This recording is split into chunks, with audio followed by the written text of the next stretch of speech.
When you picture global finance, you might see skyscrapers, supercomputers, or central banks. But the real story runs deeper. Long before governments built financial systems, private networks and secret societies shaped the rules of money. These groups, hidden from public view, created the original frameworks of trust and credit that still underpin our world. Imagine trading across continents in a lawless world where contracts meant little and trust was everything.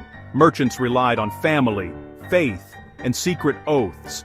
Personal connections that formed the bedrock of early global finance. Warrior monks, merchant diasporas, and banking dynasties all solved the same problem: how to move money and build trust in a world of chaos. They pioneered the systems that evolved into today's financial ecosystem. The logic of these private networks, trust, secrecy, elite connections, never disappeared. It simply adapted. The same principles that let a medieval merchant trade across hostile borders now drive offshore banking and shadow finance.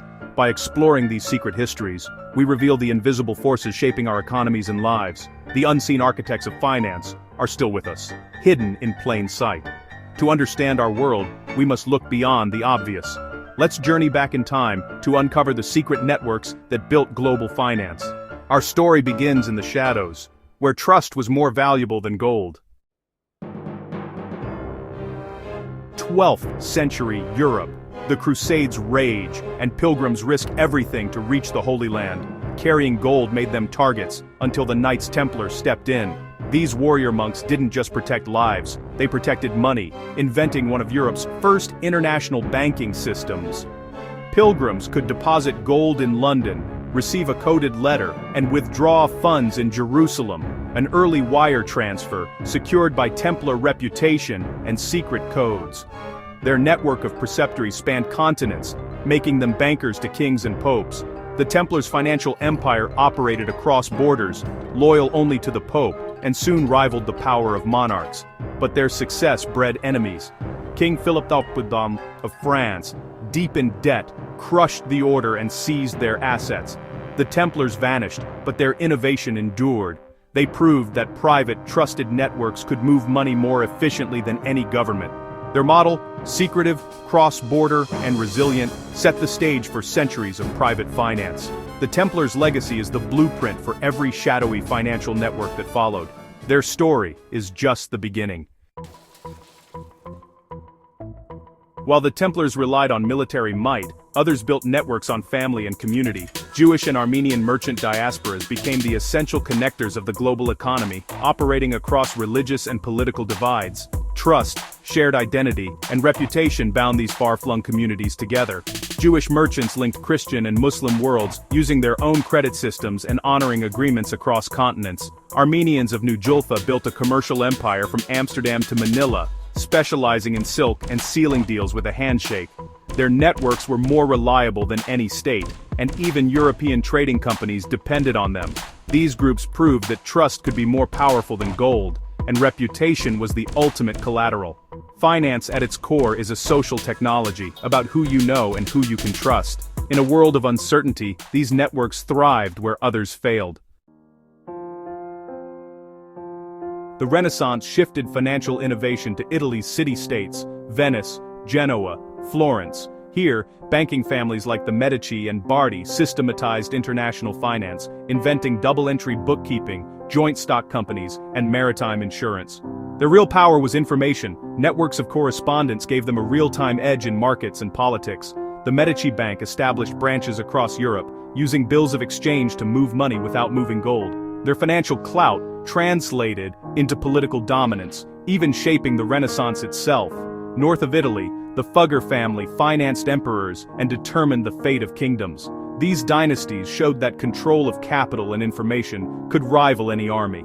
They created a new kind of power, private, global, and transformative.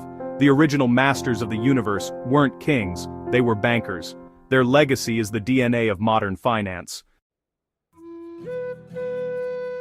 In Northern Europe, the Hanseatic League emerged, a network of merchant cities, not a state, but a commercial superpower. Lübeck, Hamburg, Riga, and others banded together, dominating Baltic and North Sea trade. The League set its own rules, standardized measures, and enforced contracts with embargoes or warships. merchants operated from fortified trading posts, sharing information and credit within a trusted bubble. The League's internal trust and enforcement made it more resilient than any single city or kingdom. As nation-states rose and new trade routes opened, the League declined, but its impact endured.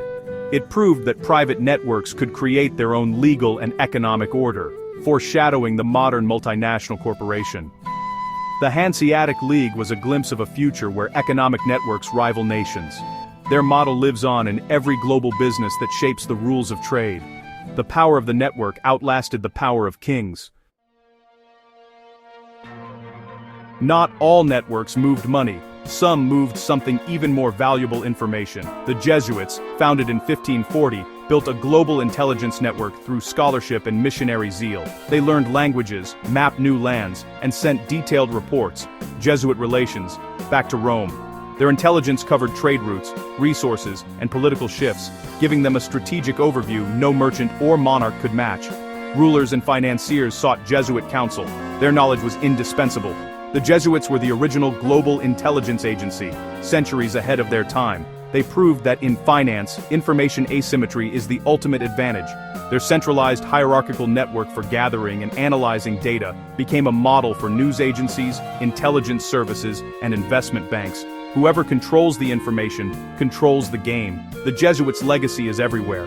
Finance is as much about knowledge as it is about money. In the age of data, their lesson is more relevant than ever. The masters of information still rule the world.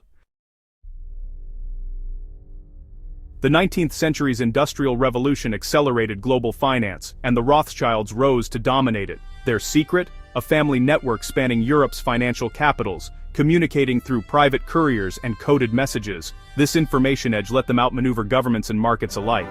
At Waterloo, Nathan Rothschild learned of Napoleon's defeat before anyone else, using the news to make a fortune on British bonds.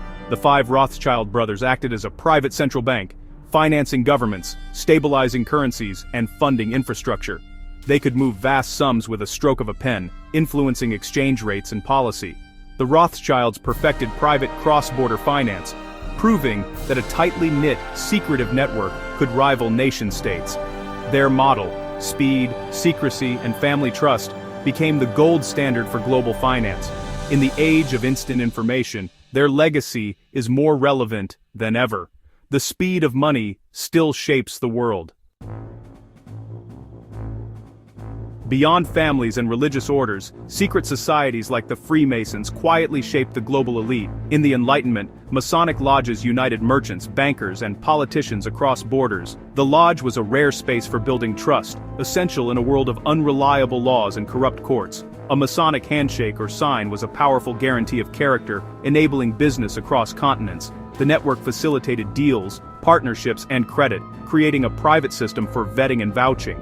Many founding fathers of the United States were Masons. Their ideals shaped revolutions and constitutions. The Freemasons didn't lend money, but they built the social infrastructure of trust that underpins all finance. Finance is about relationships, not just numbers. The Masonic network reminds us that trust is the foundation of every deal. In a world of uncertainty, Brotherhood was the ultimate collateral. Today's financial system seems modern, but the logic of ancient networks is everywhere. Offshore banking and shadow finance echo the secrecy and trust of the Templars and Venetian bankers. Trillions move through private channels, beyond the reach of governments. Just as before, information networks are more powerful than ever. Hedge funds and consulting firms chase the same edge the Rothschilds and Jesuits once held. Elite clubs and forums, from Silicon Valley to Davos, function as modern Masonic lodges, private spaces for the global elite to build trust and make deals. In crisis, it's not just laws that matter, but who you know and who you trust. The ancient logic of the network prevails. The secret networks of the past never disappeared. They evolved. To understand global finance, look for the hidden connections. The architects of our financial universe are still at work, shaping the world from behind the scenes. Their methods may change, but the game remains the same. The story of secret networks is the story of money itself.